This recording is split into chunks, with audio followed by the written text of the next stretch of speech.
Good evening, नमस्कार। मैं हूं वैभव कुमार। बहुजन समाज पार्टी में बड़ी उठापटक और निष्कासन हुए हैं और टीवी मीडिया अखबार तो इसको लगातार चलाएगा ही।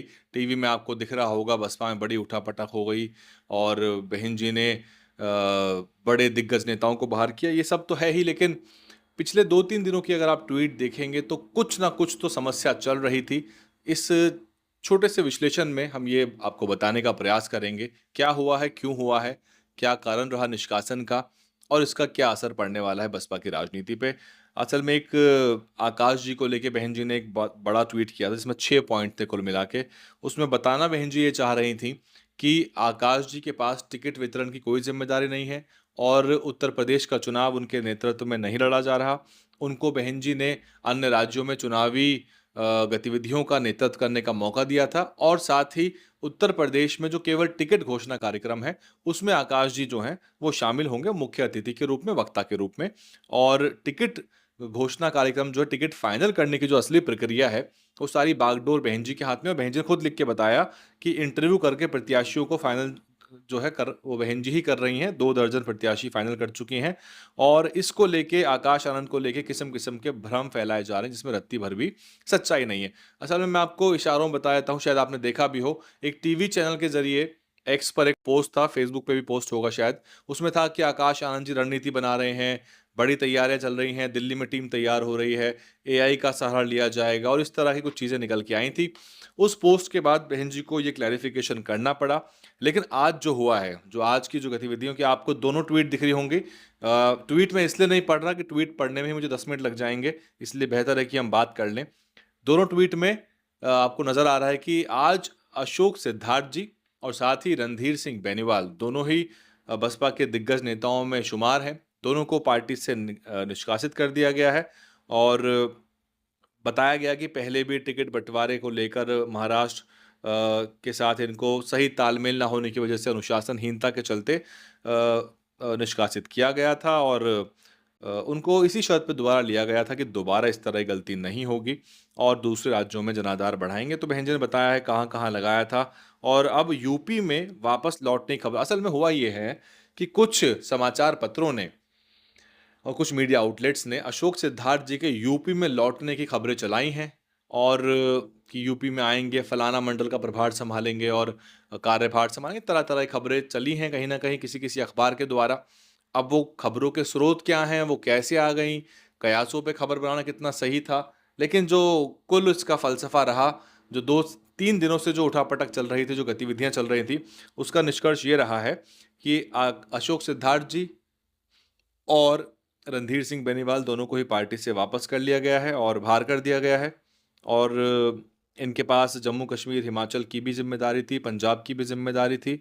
मैंने बाइट भी ली थी, मैंने इंटरव्यू किया था। अच्छे प्रत्याशी ढूँढ के ला रहे थे। सहारनपुर में जो फ़िरोज़ आफ़ताब जो टिकट घोषणा कार्यक्रम हुआ, वहाँ पे मैंने बातचीत की थी इनसे और इसके अलावा बहन जी ने बताया कि राष्ट्रीय स्तर पे जो फेरबदल हुए हैं, उसमें रामजी गौतम जो कि राज्यसभा सांसद हैं, वो पंजाब स्टेट का पुनः प्रभारी बनाया गया है और आगामी विधानसभा चुनाव तक ही नहीं बल्कि अगले लोकसभा चुनाव तक अपनी इस ज़िम्मेदारी को निभाते रहेंगे, ये बहन जी ने कहा है। लेकिन देखिए इसको मानिए मत क्योंकि बहन जी कहती ज़रूर हैं लेकिन जब चीज़ें गड़बड़ाती हैं तो बहन जी हटा देती हैं। तो ये मान लेना कि रामजी गौतम ही अब पंजाब के लोकसभा चुनाव तक 29 तक प्रभारी रहेंगे, ऐसा ज़रूरी नहीं है, मैंडेटरी नहीं है।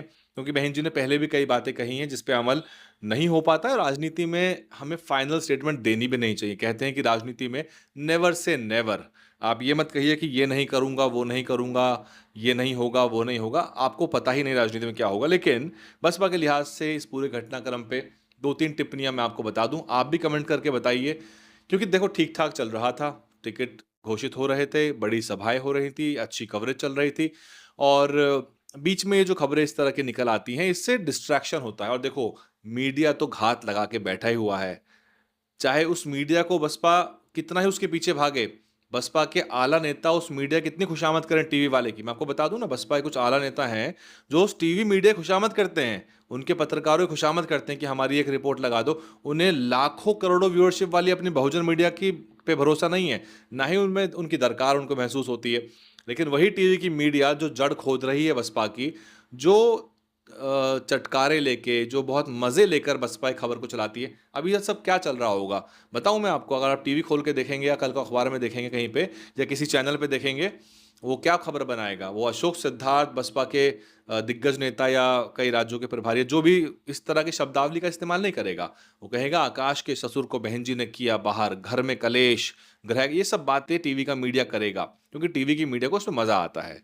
टीवी की मीडिया को टीआरपी से मतलब है, उसको किसी से, अगर टीवी की मीडिया बसपा को कवर भी कर रही है ना, तो बसपा का नुकसान ही करती है। जितना टीवी कवर करेगा, बसपा का उतना बेड़ा गर्क हो जाएगा। क्योंकि ये टीवी की मीडिया, आपको लगता होगा कि अरे बसपा एक खबर दिखा क्या रहे हैं, ये तो देखिए आप। वो क्या खबर दिखा रही है देखिए। और फिर टीवी की मीडिया भी लॉबिंग के शिकार होती है। टीवी की मीडिया किसके हाथों में खेल रही है, कौन सी पार्टी के लिए के हिसाब से खबर बना रही है। और बसपा बहुजन मीडिया को वैल्यू करता नहीं है, जो उनको बहुत निष्पक्ष ऑब्जेक्टिव तरीके से कवरेज करता है। हम कभी इस तरह खाल उतारने वाला काम नहीं करते, हम इस तरह का नेगेटिव रिपोर्टिंग नहीं करते। बहुत सारे लोग हैं जो नहीं करते हैं, वो बहुत ही ऑब्जेक्टिव तरीके से बताते हैं। आज भी मैं आपको ये बताने वाला हूँ कि इससे बसपा की छवि को थोड़ा तो फर्क पड़ेगा, क्योंकि ये बड़ा घटनाक्रम है। अशोक सिद्धार्थ का एक बड़ा कद है, पार्टी में रहा है, और जो पारिवारिक रिश्ते हैं उसकी वजह से भी चीज़ें थोड़ी कॉम्प्लिकेटेड हो जाती हैं। क्योंकि आकाश आनंद को लेके बहन जी की जो तलखी है, जो स्ट्रिक्टनेस है, वो फिर से नजर आ रही है। बहन जी जैसे पहले सख्त थी, फिर से नजर आ रही है। और इसमें कुछ भी घटनाक्रम बदला, कुछ और गलतियां हुई अगर आगे चल के, या बंद कमरों में भी कुछ गलतियां हुई, बंद कमरों में गलतियां हो सकती है ना, आप कुछ बोल दीजिए, बहस हो जाए, कुछ भी ऐसी चीज हो सकती है, उसका नुकसान होगा। मतलब बहन जी आकाश जी को भी दोबारा निष्कासित करने में देर नहीं लगाएंगे, अगर उनको लगा कि कुछ दिक्कत पेश आ रही है। क्योंकि ये एस्टैब्लिश्ड फैक्ट है कि बसपा की एकमात्र जो नेता हैं वो बहन मायावती हैं। उनके हिसाब से ही काम होता है, उनके नेतृत्व में, उनके दिशा निर्देश में। उनके इजाजत के बिना बसपा में पत्ता भी नहीं हिल सकता। अब पार्टी चाहे अच्छा कर रही हो चाहे बुरा कर रही हो, परिणाम आ रहा हो ना आ रहा हो, वो एक सेपरेट विश्लेषण का विषय है। पर बहन जी का एक छत्र राज बसपा के ऊपर है, और बहन जी को कमान खुद मान्यवर कांशीराम साहब ने सौंपी थी। अब सवाल ये पैदा होता है कि होगा क्या? देखिए, ये खबर, अगर इसमें कुछ और एपिसोड नहीं जुड़े, मैं तो वैसे अवॉइड ही कर रहा था। मैं इस तरह की जो कंट्रोवर्शियल चीज़ें होती हैं, मैं अवॉइड ही कर रहा था। मैं टीआरपी के रेस में दौड़ता नहीं फालतू की। मैंने आकाश जी वाला ट्वीट देखा था, मैंने नहीं बनाया था, और मुझे पता था कोई बड़ी घटना नहीं है, बहन जी ने केवल बताया। लेकिन मेरे कुछ ऑब्जर्वेशंस हैं, as an independent analyst, media panelist भी रहा हूँ मैं, टीवी की डिबेट्स में भी गया हूँ, मैं सब चैनलों पे गया हूँ लगभग, फिर बंद कर दिया मैंने। एक ऑब्जर्वेशन तो ये है कि क्या हर बात को सार्वजनिक रूप से बताना ज़रूरी होता है? मतलब उसकी आवश्यकता क्या है? क्या ज़रूरत आन पड़ती है? जब अपॉइंटमेंट्स होते हैं तब तो कोई इन्फॉर्मेशन नहीं आती कि फलाने आदमी को 5 राज्य का प्रभार दिया। या आज भी मैं बसपा के समर्थकों से पूछूँ, या उन कौन से राज्य में कौन प्रभारी है, आज किसी को क्लैरिटी नहीं होती। हम कभी-कभी रिपोर्ट्स बना देते हैं कंपाइल करके। तो सवाल तो ये पैदा होता है कि क्या ज़रूरत पड़ती है कि बहुत सारी चीज़ें आपको सार्वजनिक रूप से करनी पड़ जाती है? क्या इसकी वाक़ई में आवश्यकता होती है? और अशोक सिद्धार्थ जी को निष्कासित भी करना था, तो कर दिया जाता। ट्वीट करने की क्या ज़रूरत थी? कि हर निष्कासन पे ट्वीट होगा, तो लोग, पार्टियाँ अपनी पॉज़िटिव बातें ट्वीट करती हैं ना। मान लीजिए आपस में कुछ कलह हो भी गई, चलिए मान लीजिए, कुछ आपस में मनमुटाव भी हो सकता है या ईगो क्लैश भी हो सकता है। लेकिन सवाल ये पैदा होता है कि आप सार्वजनिक रूप से उसको बखान करके बता दिया, लंबा-चौड़ा एक ट्वीट आया है। इससे पॉलिटिकल माइलेज क्या मिलेगा? क्योंकि आप तो राजनीतिक पार्टी हैं, और राजनीतिक पार्टियों का 24 घंटा 24/7 365 दिन 12 मास एक ही सतत कार्य है कि आप जो भी करें, जो भी अठन्नी-चवन्नी खर्च करें, हर पैसा खर्च जो आप कर रहे हैं, हर कदम जो आपका चल रहा है, एवरी एक्शन, एवरी फाइनेंशियल और फिजिकल एक्शन जो भी आप करते हैं, उसका पॉलिटिकल गेन होना चाहिए आपको। और इसके अलावा कोई भी ऐसा काम जिससे आपको नुकसान होता है, कोई पॉलिटिकल पार्टी क्यों करेगी? और जब दिक्कतें आन पड़ती हैं, तो उसको बंद कमरों में, उसको अंडर द रैप्स सुलझा लिया जाता है। There is no need to wash your dirty linens in the public. आपको बाहर जाके इसको सबको बता के करने की जरूरत नहीं थी। ये तो बेसिकली बहन जी एक संदेश भेज रही हैं कि मैं बहुत सख्त प्रशासक रही हूँ, सख्त मुख्यमंत्री रही हूँ। वो सही बात है, उनके काम का तो दुनिया कायल है, उनके प्रशासन की दुनिया कायल है। जो लोग बसपा को वोट भी नहीं देते, आज भी बहन जी की तारीफ वो करते हैं, भूरी भूरी प्रशंसा करते हैं बहन जी की वो। लेकिन इस मामले में तो पार्टी को नुकसान ही होगा। मान्यवर साहब का आंदोलन है, मान्यवर कांशीराम साहब इसको बहुत मेहनत से सींच के लाए, और बहन जी ने जब उनका साथ दिया, तो बाद में बहन जी के हाथ में बागडोर सौंपी है।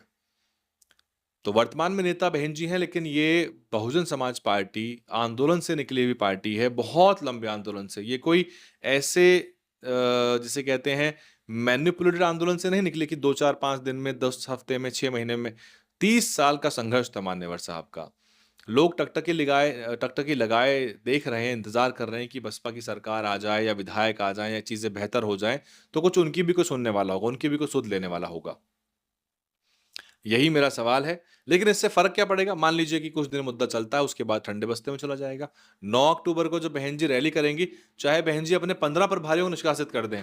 जब बहन जी 9 अक्टूबर को आह्वान करेंगी, तो उतनी ही भीड़ आएगी, उससे भी ज़्यादा भीड़ आएगी। हाँ, व्यक्ति महत्वपूर्ण नहीं है बसपा के अंदर कि आपने एक्स, वाई, ज़ेड को निकाल दिया, ए, बी, सी, डी को निकाल दिया। देखिए, समस्या है कि आपके पास काम करने वाले लोग बहुत कम बच रहे हैं। आपके पास फ़ंक्शनरी, ईमानदार लोग बहुत कम बच रहे हैं। ऐसे में या तो नए लोगों को तैयार करिए आप, कि आपके पास हर राज्य में एक राज्य एक प्रभारी के पास 5-5 राज्य, 6-6 राज्य, यानी कि मैन पावर शॉर्टेज है ना। भाई क्या एफिशिएंसी निकल के आएगी? एक आदमी 6 राज्यों में काम करेगा, उसके पास अकूत संपत्ति होनी चाहिए कि वो अपनी गाड़ियां दौड़ाए, फ्लाइटों के टिकट बुक करे, ये सारे काम करता रहे। तो इसके मद्देनजर आपको, अब आप कमेंट करके बताइए, मैंने तो विश्लेषण आपको कर दिया है पूरा। जो भी मैं बताना चाह रहा था वो यही है कि निष्कासन हुए हैं, वर्तमान में दिक्कत आएगी, 2-4 दिन टीवी का मीडिया जो है पीछे पड़ेगा और उसके बाद ठंडे बस्ते में चला जाएगा। लेकिन बीएसपी को जो पॉलिटिक्स है, जो एक्चुअल पॉलिटिकल मुद्दे हैं, उस पे काम करना चाहिए। तो इस सारी बात का निष्कर्ष ये है कि बीएसपी मुद्दों की राजनीति करे, पॉजिटिव राजनीति करे और सार्वजनिक रूप से उन्हीं बातों को रखे जिससे पार्टी को फायदा होता हो, 2 वोट फालतू मिलते हो, प्रत्याशियों को मदद मिलती हो। ऐसी पार्टी के टिकट के लिए प्रत्याशी क्यों आगे आएंगे जहां पर इस तरह की चीजें चल रही हैं, जहां उनको लग रहा है कि इंटरनल मैनेजमेंट फेलियर है। ये इंटरनल मैनेजमेंट फेलियर ही है ये, कि आप अंदर की चीज़ों को सँभाल नहीं पा रहे और वो बाहर आ जा रही हैं।